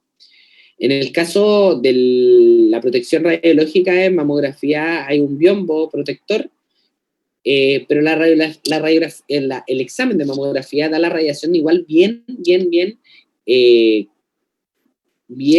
dirigida, bien centrada, dirigida a un punto. Y es por eso que, si se fijan, no hay como un biombo tan grande o a mucha distancia, muchas veces puede estar a una cercanía suficiente porque con ese biombo está calculado que la cantidad de radiación es atenuada en su gran mayoría. En cuanto a los negatoscopios, son importantes siempre en mamografía porque al estar estudiando la mama, es muy bueno poder estudiarlo en una placa radiográfica, en una placa, independiente que se haya tomado digital, a ese punto, chiquillos. Generalmente se recomienda siempre andar con las placas por la facilidad de la visualización, la rapidez o la gestión que pueda existir teniendo la placa, ¿sí? La placa radiológica, independiente que se haya tomado de manera digital, se lo digo. Por ejemplo, donde yo trabajo, se toma un tipo de radiología digital indirecta, se toma la mamografía, pero tenemos impresoras que sacan placas, ¿sí? No se hace el proceso de revelado, fijado, lavado y secado. Sacamos la placa de una manera a través de unas impresoras de placa, ¿sí? Y eso se le entrega al paciente.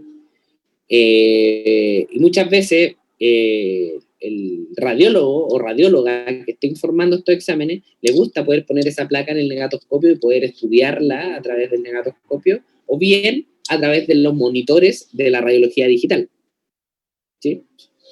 Y para eso son los negatoscopios principalmente, para cuando se esté estudiando la placa pueda entregar un buen contraste. Por eso deben generar una buena luminosidad y bastante uniforme.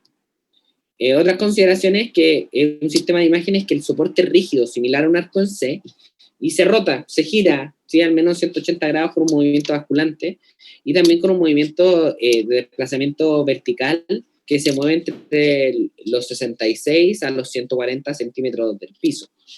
¿Sí? Se sube y se baja finalmente. Cuando me refiero que tiene este movimiento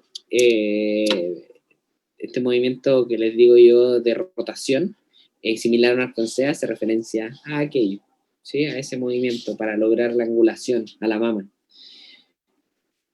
Los parámetros que se evalúan en una mamografía son principalmente el posicionamiento, el correcto posicionamiento, la correcta compresión de la mama, la exposición a la radiación, si es que los factores de exposición fueron los adecuados, si la cantidad de radiación es suficiente para poder estudiar esa mama, el contraste que emite, o sea, la capacidad de poder distinguir una escala de grises en un mismo fondo, el nivel de nitidez, de resolución espacial, de cómo podemos definir los bordes, los límites, el ruido, o sea, este ruido electrónico, esta contaminación de la imagen electrónica que me pueda entregar el moteado de la imagen.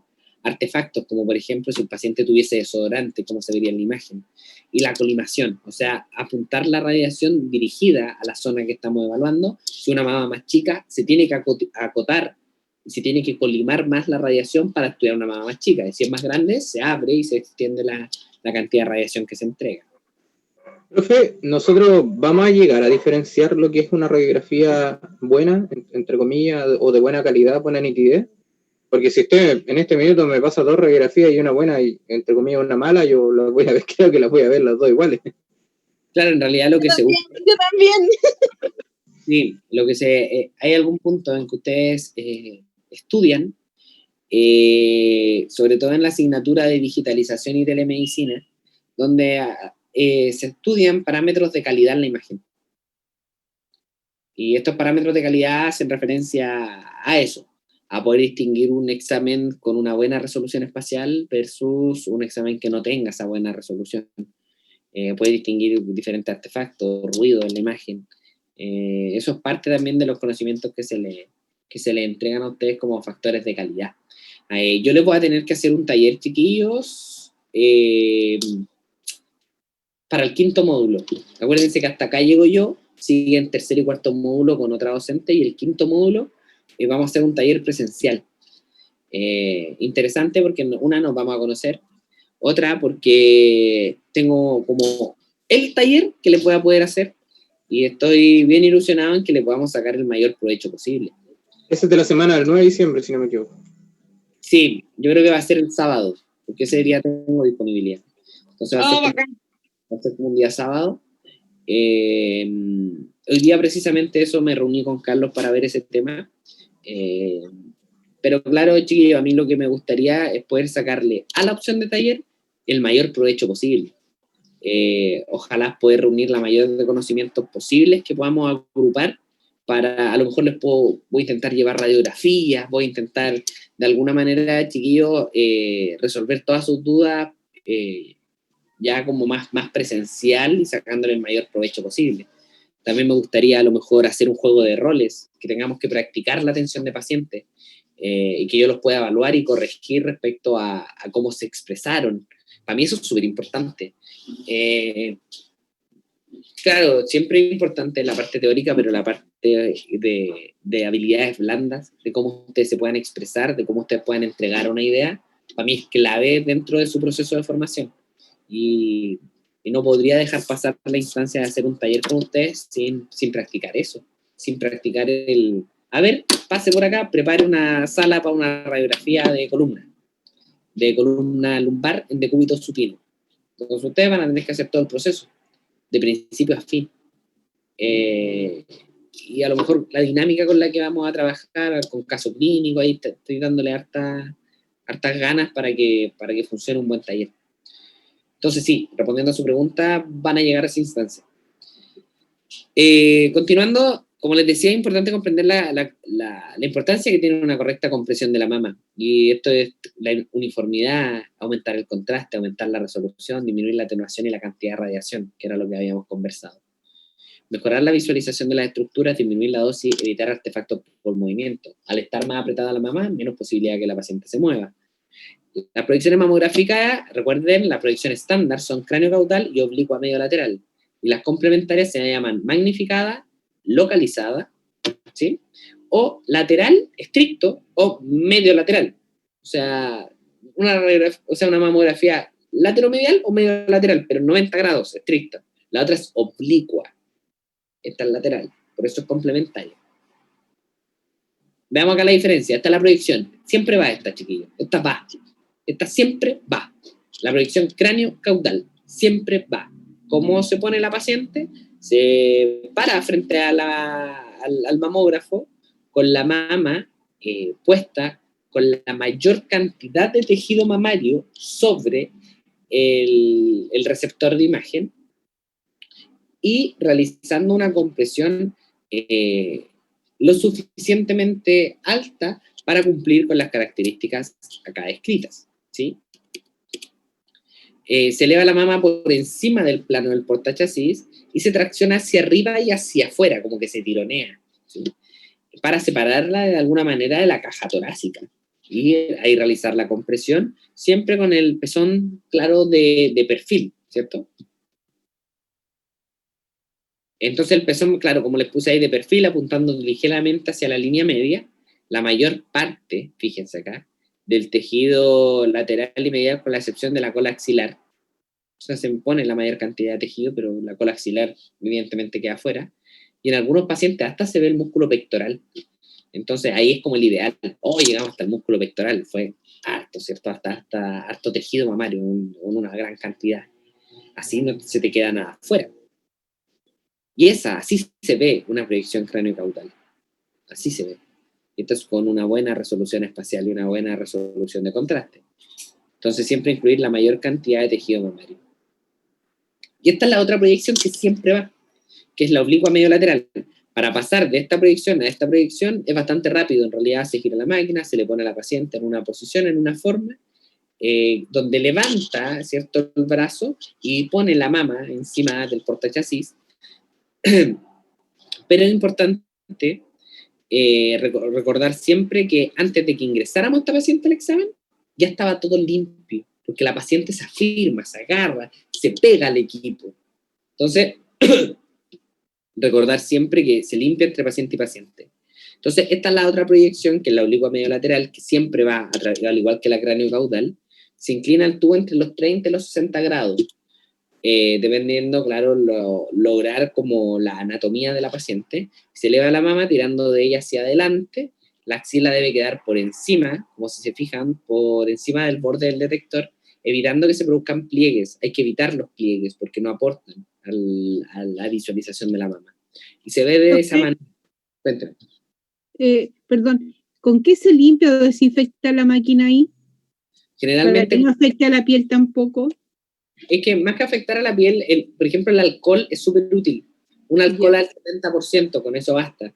El alcohol lo que hace es desnaturalizar las proteínas de todo en realidad. Entonces, cuando se toma el alcohol y se limpia la zona, eso además se evapora rápidamente. Entonces, la zona queda desinfectada, queda limpia y queda libre también de la grasa que pueda haber quedado ahí. Le hablo de grasa, chiquillos, cosas que tomen su celular, le peguen la nariz a su celular y miren la pantalla y vean lo grasienta que quedó la pantalla. O sea, uno libera grasa a través de la piel. Entonces, claro, imagínense una zona que está siendo comprimida de esa manera. Entonces, siempre se debe incluir la mayor cantidad de tejido mamario y representando la mama desde la axila al pliegue inframamario. Una vez realizada la compresión, se debe asegurar que el pezón quede paralelo al detector.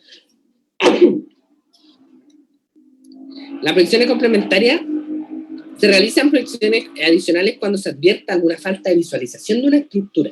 Si no haya quedado muy clara en la mamografía estándar, la cráneo-caudal o la oblicua medio lateral. O bien cuando se quiera demostrar en el espacio o más nítidamente una imagen que sea patológica. En el caso de una imagen patológica, se realiza al menos una proyección adicional, puede ser lateral o una compresión de la zona patológica o anormal como una proyección magnificada o como una proyección localizada. Estas son las proyecciones adicionales. Está la lateral estricta, que es una proyección medio lateral. También está la lateral estricta en una posición lateromedial, ¿cierto? Entendiéndose de dónde viene la radiación. Aquí viene desde medial. Este es el tubo de rayo, acá arriba. Este es el detector de imagen. Entonces, cuando yo digo una mamografía lateral, medio lateral, es porque la radiación entra por medial y sale por lateral. Lo mismo que acá abajo. La radiación viene de acá, pero la radiación viene lateromedial. Entra por lateral, sale por medial. Fíjense en la posición. Es una posición súper correcta. Bueno, igual es como una mama muy tipo, ¿cierto? La paciente con poco pliegue, poco rollito, ¿cierto? Y claro, pues, claro que se hace así mucho más fácil, pero imagínense harto pliegue ahí en la axila. Claramente afecta de alguna manera en la dificultad para poder tomar el examen. Entonces, si se fijan acá, la otra proyección que vemos es la proyección localizada, que permite expandir, extender, localizar y aumentar la resolución de una zona en particular que queramos estudiar, y también la otra proyección es la magnificada, como la que aparece ahí. Ahí tenemos un ejemplo, ¿cierto?, de una proyección magnificada, de cómo se logró magnificar una zona. Y bien, hasta ahí llegamos con el tema de mamografía. Bien, se entendió un poco el procedimiento. En realidad, chiquillo, es cómo se prepara la sala al paciente, todo al igual que el rayo. La única diferencia es que si aquí vamos a utilizar chasis, ¿cuántos chasis debiesen ser? Por ejemplo, dicen, van a hacer una mamografía en la sala 2 de mamo. Entre los chasis, ¿cuántos chasis entrarían?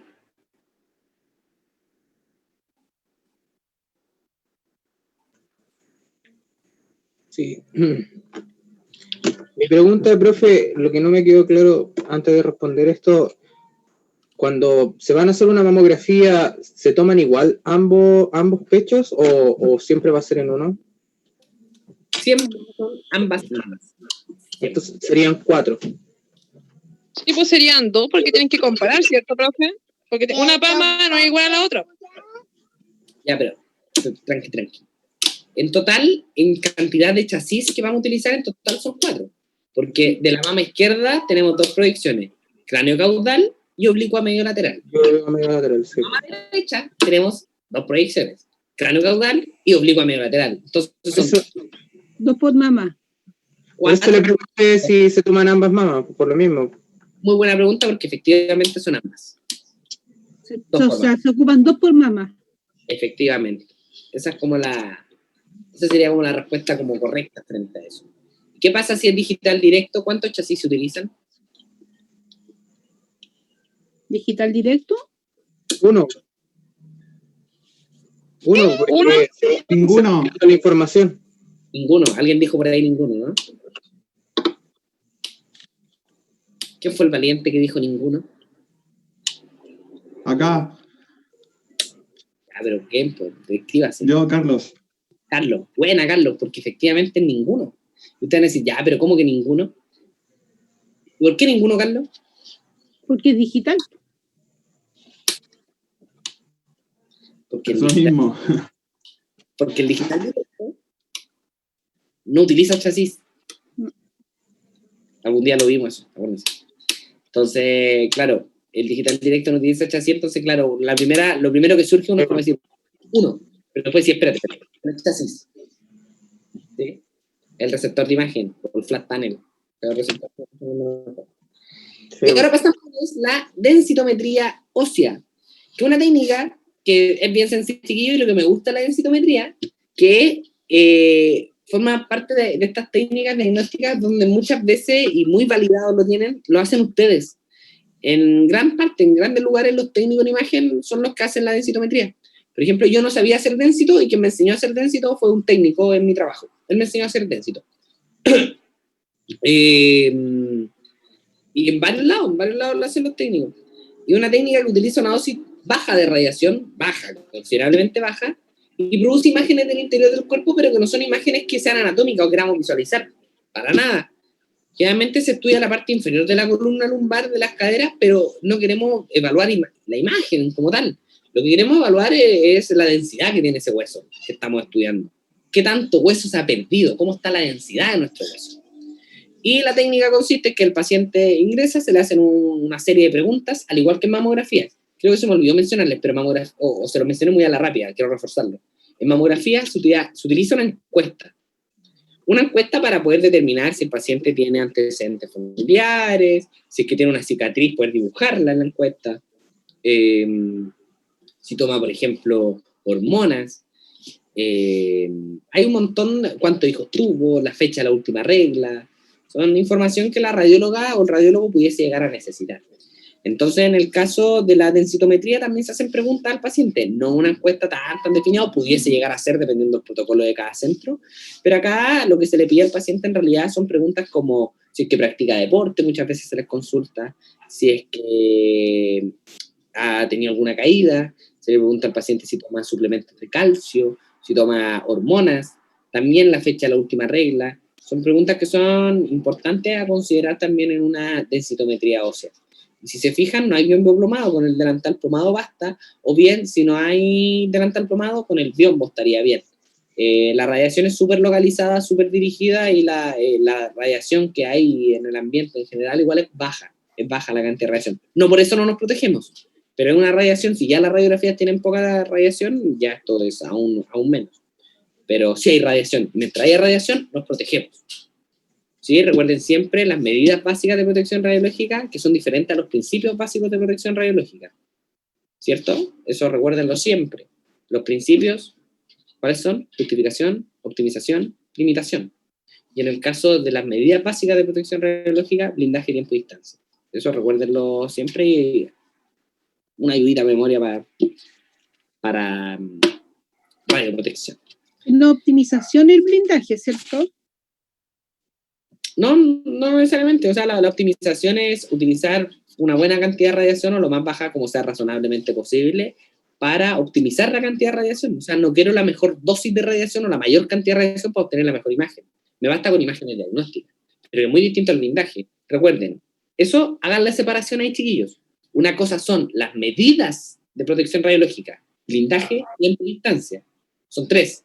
Y eso se tiende a confundir mucho con los principios básicos de la protección radiológica, que es la justificación, la limitación y la optimización. ¿Sí? Pero eso ya no es tema mío, ya me estoy pasando a otro tema. Acá lo que me interesa, chiquillos, es que logren entender que en densitometría en eso consiste la técnica. Y finalmente, ese aditamento que ustedes encuentran ahí permite principalmente generar la rotación interna de ambas extremidades inferiores, buscando que se elongue el cuello femoral. Este es el método que más se utiliza para diagnosticar una osteoporosis, o bien también una posible osteopenia, que es el paso previo a la osteoporosis. Como en la preparación, esto de primera, cualquier paciente se lo puede hacer, pero está contraindicado en aquellos, por ejemplo, aquellas pacientes embarazadas. ¿Por qué? Porque hay radiación. O pacientes que le han hecho exámenes con medio de contraste que frenen la radiación, como el bario, ¿ya? O con los medios de contraste yodados, por ejemplo, también. O con exploración con radioisótopos, o sea, que el cuerpo esté emitiendo la radiación en el caso de medicina nuclear. Entonces se recomienda al paciente que no se haya hecho esos exámenes con contraste previamente con bario o yodado, ni tampoco exámenes de medicina nuclear con radioisótopos, y tampoco embarazadas, para ello está contraindicado. Y se recomienda al paciente que esté con la bata, con solo la ropa inferior, de la parte de abajo, puede ser calcetines, calzones, calzoncillos, los cuadros, así le llaman los adultos mayores, los cuadros. A los calzones le llaman los cuadros. Entonces sería como para las personas con... A ver, no me quedó claro, ¿eso me lo podía repetir? ¿La preparación? Que la preparación, en realidad, este paciente se lo puede hacer este examen para saber si tiene una osteoporosis o ver la densidad de los huesos, se lo puede hacer cualquiera. Pero, ¿en qué paciente yo le digo, no, hoy día usted no se hace una densitometría, o sea, está contraindicado? Es para personas embarazadas, o que recientemente se hicieron un escáner con yodo, porque el yodo también me va a frenar la radiación y puede decir, esto de hueso está muy denso, pero en verdad, como había yodo, frenó la radiación. Por eso no sería una prueba tan viable o fiable, en realidad, en caso de pacientes que ingirieron bario, que también atenúa la radiación como medio de contraste, o como por ejemplo, como estos exámenes de esófago, estómago, duodeno, donde el paciente toma o bebe un medio de contraste, sulfato de bario, que lo que hace principalmente es atenuar la radiación, por eso lo vemos radiopaco en el examen, ¿sí? Esto es un examen de radioscopía. Entonces, para este tipo de pacientes está contraindicado este examen hasta que dejen pasar el tiempo suficiente para haber eliminado el contraste y ahí poder hacerlo, ¿sí? Pero cualquier paciente se lo puede hacer. ¿Qué se recomienda? Que ande con bata. Y además, el paciente, cuando se va a tomar se va a ir a tomar el examen, se le recomienda no ingerir suplementos de calcio por al menos, aunque sea 24 horas antes, o sea, que 24 horas antes no esté, o no haya ingerido calcio. Los resultados de sus exámenes se dan bajo 2 puntajes. Y esto es importante entenderlo, porque uno es la puntuación T y otro es la puntuación Z, y este es el corazón de la densitometría ósea. En la puntuación T, demuestra la cantidad ósea que tiene en comparación con un adulto joven. La abuelita tiene 80 años, no importa, la puntuación T se compara de cómo es una mujer con una masa ósea máxima, una mujer de unos 20 y tantos años, una masa ósea máxima, versus la abuelita. Sí, esa es como y ver qué tan desviado está de un adulto promedio, ¿sí? Una puntuación mayor a -1 es considerada normal, y una puntuación que tenga una desviación estándar entre -1,1 y -2,4 ya se clasifica como osteopenia. Y una puntuación menor a -2,5, o sea, así tan baja está la densidad de tu hueso, ya se define como una osteoporosis. ¿Esto para qué se calcula? Para calcular el riesgo que se tenga a poder desarrollar posiblemente alguna fractura, y también si se requiere algún tipo de tratamiento como de suplemento. En cambio, la puntuación Z refleja la cantidad ósea que se tiene en comparación a otras personas, pero de su mismo grupo etario, como de la misma edad y del mismo tamaño y género. O sea, si ya sabemos que una persona de 25 años, una niña de 25 años, versus una persona de unos 85 años, ya sabemos que sus huesos son diferentes. Ok, a la persona adulta, cuando le estemos haciendo su examen, comparémoslo con una persona joven de unos 25, y comparémoslo también con una persona de su misma edad, para que podamos determinar qué tan bien está o qué tan mal está en relación a sus características, es como por eso. Entonces la puntuación Z en relación, no a una persona tipo, una persona como el ideal de masa ósea, sino que una persona bajo las mismas condiciones de su mismo grupo etario, de su misma etnia, del mismo tamaño y género. Y cierta puntuación es excepcionalmente baja o alta, indica la necesidad de algunos exámenes adicionales. O sea, ok, usted para su edad no está en este rango, necesitamos tomar como exámenes, algo pasa ahí. Profesor, disculpe, ¿cuál es la diferencia entre una artritis y una osteoporosis? Artritis es la inflamación de las articulaciones. Yeah. Es una artritis. Y una osteoporosis es disminuir la densidad del hueso. Es como que tengan un hueso que está lleno de hoyos o agujeros dentro, como un queso, como una esponja. Mientras más agujeros tenga, ese hueso es más blando, se puede quebrar más fácil. Es una osteoporosis, que disminuyó la cantidad de densidad ósea mineral, de calcio, del hueso. Pero una artritis es otra cosa. Una artritis es una enfermedad, por ejemplo, una artritis reumatoide es una enfermedad del colágeno, como el lupus, por ejemplo, que son enfermedades del colágeno, son enfermedades asociadas a la inflamación o de los procesos inflamatorios de las articulaciones. Son dos cosas muy diferentes. En el caso de la densitometría ósea, que es lo que estamos hablando, se pueden dar cuenta que cumple siempre con unas condiciones muy similares unos con otros. Un tubo de rayo X más un detector de imagen. ¿Sí? El tubo de rayo X en este caso está por abajo y el detector de imagen es el que va por arriba. Como para que lo consideren, están en esas condiciones, o sea, es como póstero anterior. Y se hace una rotación interna y se le brindan todas las comodidades para el paciente. Y acuérdense que esto entrega una puntuación T y una puntuación Z. La puntuación T en relación a un paciente con una masa ósea máxima, y la puntuación Z bajo las mismas condiciones del paciente, de su grupo etario, género, uso étnico. Y puse una impresora ahí, porque generalmente este documento se imprime. Entonces por eso les puse la impresora para que lo consideren. Bien, esa fue la clase del día de hoy. ¿Alguna duda? Recuerden que la evaluación es el día de mañana. Va a estar limitada hasta las 1 de la mañana del día sábado. Esto se va a pasar a 1 hora hasta el día sábado. Van a tener 1 hora del día sábado para poder hacer la prueba final. Profesor, ¿y qué entra? ¿Entra lo de la otra vez y lo de ahora? ¿O solamente me perdí? Entra la materia que hemos estudiado hasta hoy, principalmente enfocada en la última semana, pero no por eso no entra lo de la materia anterior. Está como todo integrado en realidad. Ya, gracias. Sí, pero no se enfrasquen mucho en estudiar, por ejemplo, los axiomas de la comunicación, enfrásquense más en la parte como más disciplinar. Como Oye, el área profe, ¿y va con respuesta escrita igual? No, ¿O digo, solamente un cuestionario. ENAC nos limitó la cantidad de preguntas que podíamos hacer.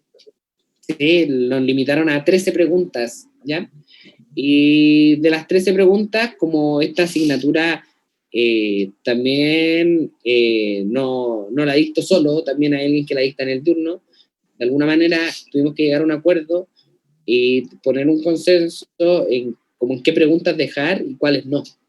Y en base a eso terminaron siendo incluso 10 preguntas o 9 a 10 preguntas, no me acuerdo cuántas son, que son pocas preguntas. Por lo tanto, si se equivocan en una, los va a castigar harto, ¿sí? Porque son pocas preguntas.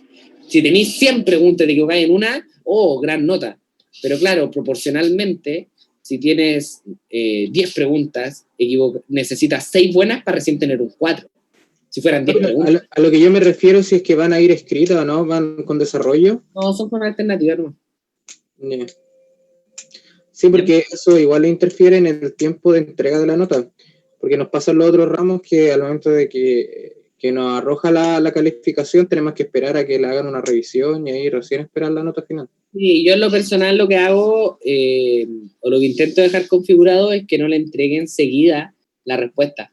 Así como te dice, esta fue tu nota, tantas buenas tuviste, tantas malas, punto. No te digo si cuál tuviste buena y cuál no. No me gusta decir eso, porque claro, si usted hace la prueba más temprano, el que la hace después y ya tiene el resultado de la respuesta. O sea, no, ¿Pero se habilita una vez estando el plazo fuera? Por ejemplo, ya se cerró el plazo de la prueba, poder revisarla después, por último, para saber en qué nos equivocamos. Por supuesto, desconozco si se habilita como por completo o no. Lo que puedo hacer, eso sí, así como que, se habilitó enseguida apenas se cumplió el plazo, no sé si será tan así. De no ser así, lo que voy a hacer, chiquillo, es enviarle la evaluación pues, para que la tengan. Por ejemplo, se la hago llegar a usted, José, y usted finalmente, al tener la respuesta, le dice a los compañeros, acá está la revisión de la prueba. Y ahí se tendrán que acordar qué fue lo que respondieron. Ya, claro, sí, también una opción. Una forma de ver una revisión. Claro. O, finalmente, lo que yo les digo, esto se mueve como en un gallito entre el esfuerzo mínimo del estudiante, que es evidente, cualquiera lo haría, es parte de, pero también uno lo termina haciendo para que ustedes busquen, no buscar el camino más fácil, sino que de alguna manera buscar el esfuerzo, porque si yo les diera el camino siempre más fácil, también atento contra su aprendizaje. Yo lo que busco, a mí me da lo mismo si tienen buenas notas o malas notas. A mí me interesa que en realidad aprendan, es como lo más importante, porque al final lo demás, una evaluación es súper nada, no tiene, claro, es lo que se necesita para pasar la asignatura, todo lo que quieran. Claro. Pero no es lo importante. ¿Y cuántos minutos tenemos para esa prueba? 45 minutos. 45. ¿Cuánto? 45. Ya, gracias. Profe, que me quedó una duda con la densitometría ósea. Dígame. ¿Ese examen siempre se hace en todo el cuerpo o en un lugar particular? Principal, existen las densitometrías de cuerpo completo, eso existe, pero se toman en la menor cantidad de lugares porque no se justifica mucho hacer una densitometría de cuerpo completo, porque es súper representativo estudiar la densidad de los huesos en ambas caderas y en la columna lumbar. Ese es como el estudio básico, columna lumbar y ambas caderas. Ah, ok, profe. Pudiesen llegar a pedir estudio de cuerpo completo, pero en realidad recuerden más, chiquillos, que es columna y ambas caderas, mucho más representativo. Y, por ejemplo, donde trabajo yo antes hacían cuerpo completo y después los radiólogos dijeron, chao, nunca más cuerpo completo, ni siquiera lo informamos. Si llegan acá, díganle que no lo hacemos y dejen solo columna y caderas, porque bajo nuestro estudio es lo que encontramos que importa. Y eso mismo va forzando que no lo pidan más y pidan más localizado. Pero eso, el cuerpo completo, claramente si se justifica y lo piden, hay lugares donde se hace, por supuesto, y te lo hacen de cuerpo completo. Ok, profe, gracias. ¿Alguna otra duda, chicos, chicas? Entonces, chiquillos, hasta acá llego yo de este módulo. Luego ustedes van a tener las clases con la profesora Marlene, creo que se llama. Profesora Marlene. Creo, no estoy del 100% seguro, pero creo que sí se llama. Y ella de profesión es enfermera. Entonces, de repente, chiquillos, van a llegar a un punto en que se van a sentir, justo tengo aquí un enchufe, medios desenchufados, pucha, y veníamos hablando full de la radiación y ahora estamos hablando de otro tema.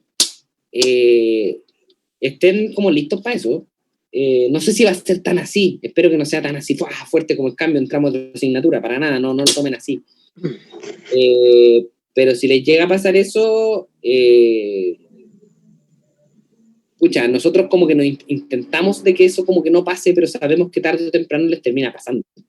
Entonces como que estén dispuestos a decir, ok, estoy claro que me estoy metiendo en otra materia, hasta aquí ya rendí la otra evaluación, estoy esperando que me entreguen la nota, pero sigo en la misma asignatura, pero también a medida que vayan tomando los conocimientos, piensen ustedes también cómo pueden ser, si le hablan de repente, se va mucho como para el área de enfermería, ustedes siempre intenten llevarlo al área de imagen, siempre, no a la profe, porque a lo mejor la profe no va a saber del área, pero ustedes, en base a sus preguntas, sus conocimientos, intenten decir, ya, ok, esto en imagen a lo mejor se podría aplicar de esta manera, para que puedan ir haciendo la integración de los conocimientos, por supuesto, evidentemente.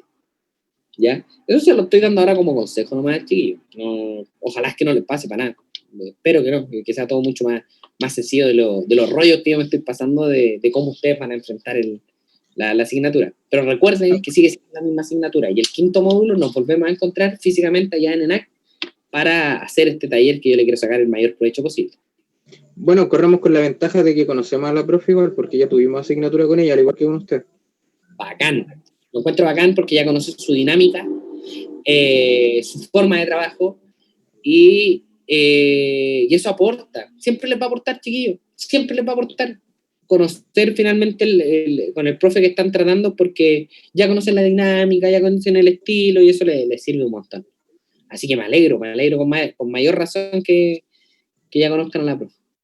Y les deseo el mayor de los éxitos. Yo, lógicamente, no me desconecto del tema. O sea, ustedes, cualquier duda, chiquillos que tengan, me la pueden ir haciendo llegar. El módulo va a seguir estando habilitado y póngale también harta gana, harto empeño, y acuérdense que siempre lo más importante es el aprendizaje. Que aprendan, porque esto ustedes lo utilizan a diario. Entonces, pucha, cuando te frente al paciente y digas, ¿cómo se hacía esto?, te vas a arrepentir por no haber puesto la suficiente atención de las clases que están viviendo hoy. ¿Ya? Ya, profe. Bueno, eso, de parte del curso, igual muy agradecido con ustedes. Y quiero, en este caso, resaltar el cambio de actitud que hubo de su parte, profe. De hecho, pudimos llegar a este consenso de lo que conversábamos a un principio y pucha, todo bien constructivo y se agradece bastante, profe. Bacán. Sí, Bacán, profe, un 7, profe. Yo por lo que seguí, ojalá con usted, puede explicar súper dinámico, uno no se aburre, de mi parte por lo menos, lo hace entretenido, y eso encuentro que entra mejor la información, según yo. Bacán, yo le agradezco como el reconocimiento que lo hacen, porque yo esto lo hago con harta pasión y con harto cariño, y de repente hasta yo encuentro que de repente hasta se me pasa la mano. Se me pasa la mano en el sentido de que me siento cómodo conversándole, como que le intento entregar la mayor cantidad de conocimiento y que lo tomen siempre desde la parte humana. Y siento que cuando el mensaje se logra entregar así, los alumnos igual lo reciben bien. Así que le agradezco, chiquillos, que me lo hagan saber, porque igual de alguna manera me demuestra que voy por buen camino. Y lo otro, esto mismo que menciona el compañero desde el cambio, desde la actitud frente a la clase también, también influye harto, chiquillo, en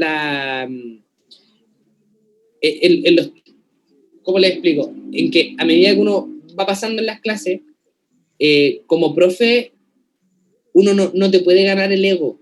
tu ego no puede ser mayor.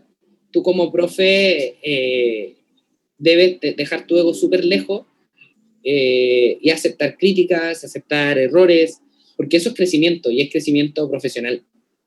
O sea, si ustedes consideran, por ejemplo, que hoy les pude hacer unas clases que ustedes consideran y están valorando mucho más que las clases que ya tuvieron conmigo, es porque claramente a lo mejor yo tuve un crecimiento y me adapté también a lo que ustedes necesitan. Pero eso solo se logra en base a la humildad del conocimiento, o sea, decir, claro, pues me equivoqué a lo mejor la primera vez y si lo puedo remediar en base a sus comentarios, lo tomo con la mayor humildad posible y lo aplico. Así que bacán, chiquillos, se lo agradezco porque parece que funcionó. Así que estoy muy contento también por los resultados que he visto en ustedes. Gracias, profe. Gracias por todo también. Nos vemos en la semana del 9 por ahí. Nos vemos, chiquillos, y pónganle harta ganas, pónganle, por favor, mucho. Yo lo único que les pido es que cuando lleguen a mi taller, que va a ser en la 5ª semana, repasen un poquitito, no les pido mucho, pero que si ya vamos a estar hablando, que yo parta de un nivel. ¿Se acuerdan miren las proyecciones, mírenlas un poquitito, cosa que las miren, las mismas proyecciones de rayos. Y si quieren las practicamos y nos posicionamos y atendemos pacientes imaginarios entre nosotros y vemos radiografía. Yo tengo hartas ganas de poder hacer un trabajo bacán con ustedes y ojalá resulte.